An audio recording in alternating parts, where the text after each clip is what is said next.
Uzat hep buradan. Yıkılan olmayacak, narahat olmuyor. Vacib deyil yıxılan olmaq. Belə də maraqlıdır. Hara dönürsən sən? Bu tarafa dön. Dövbə sənin o torban hər şeyi koruyur. Az sürüş buradan düş. Bir də mənə diqqət edin. Buna baxın. Ты напрямую можешь бросить ее.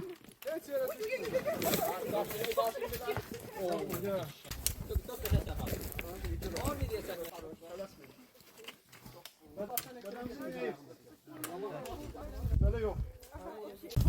Uzat. Tek yeri getir. Ben narahat değilim.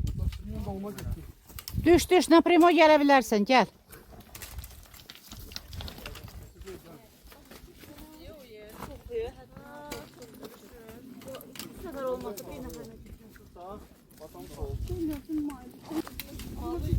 Değil ama pasını yersin.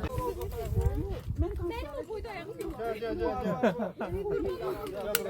Koy ayağıma tutmuşam seni. Gel. Timur, bura koyacağım. Çevir dur. Her şey dire.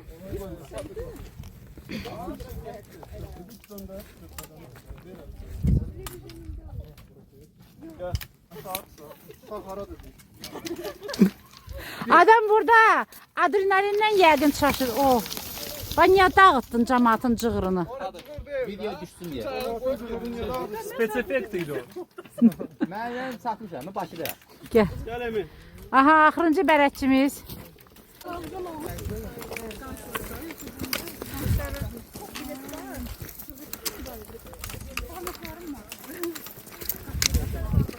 Oy, aha.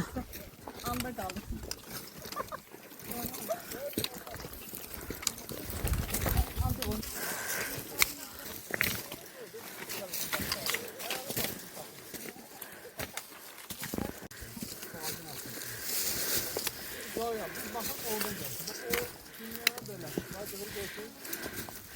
Ne güzel video oldu. Güneş.